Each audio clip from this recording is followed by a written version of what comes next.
Hello student, आप सभी लोगों का सुपर क्लाइमैक्स एकेडमी में स्वागत है।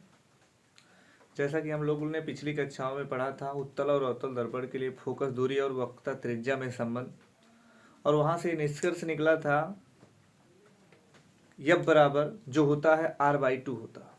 उसी पर आधारित आज हम लोग कुछ प्रश्न पढ़ेंगे। वह प्रश्न कैसे पूछा जा सकता है, जैसे यहाँ से संबंधित जो भी प्रश्न है वह नीट, जेई, टीजीटी, पीजीटी आदि कंपटीशन के लिए बहुत ही उपयोगी होता है।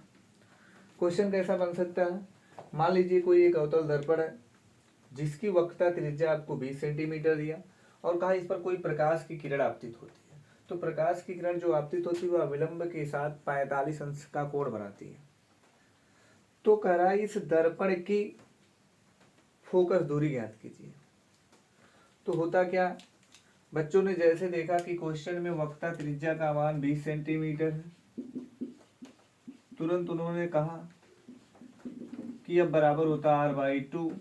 r का मान रखा 20 और 2 से भाग किया, आया 10 सेंटीमीटर। 90% इस क्वेश्चन का जवाब 10 सेंटीमीटर ही देंगे, परंतु यह आंसर गलत है। इसके लिए क्या करेंगे, इसका जो सही फार्मूला है वह यह बराबर होता r/2 इंटू सेक आई। r को r, इसका मान है 20 माइनस 20/2, सेक को सेक, आई मतलब आपतन कोण का मान दिया आपको।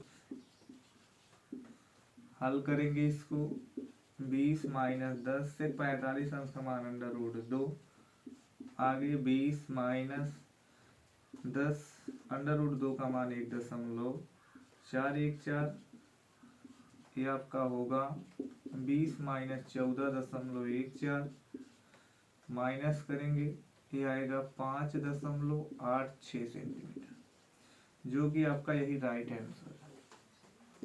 तो क्या जो हम लोगों ने आज तक पढ़ा यह बराबर r/2, क्या ये गलत था? यह गलत नहीं था, सिर्फ इसके लिए अलग कंडीशन है। वह कंडीशन कौन सा है, यदि कोई दर्पण हो और यदि दर्पण के अक्ष के ही पास से कोई किरण गुजरती है तो उन किरणों का नाम है समअक्षीय किरण। और यदि कोई किरण दर्पण के ऊपरी पॉइंट से होकर जाता है तो इस किरण को कहते हैं सीमांत किरण। अब दोनों में अंतर क्या, जो अक्ष के पास से किरण जाती है यदि वह उस पर हम कोई लंब डालें तो लंब के साथ जो बना आपतन कोण है वह बहुत ही छोटा होता है, अर्थात 0 के लगभग बराबर होता है। इस कंडीशन में अगर हम इस फार्मूले में रख में अब बराबर r माइनस r/2 सेक आई का मान रखेंगे 0 अंश, r माइनस r/2 सेक 0 अंश का मान होता है 1, इसमें से इसको घटाएंगे आएगा यह बराबर r/2। तो जो हम लोगों ने फार्मूला पढ़ा था यह बराबर r/2 वह किन किरणों के लिए था, समअक्षीय किरणों के लिए।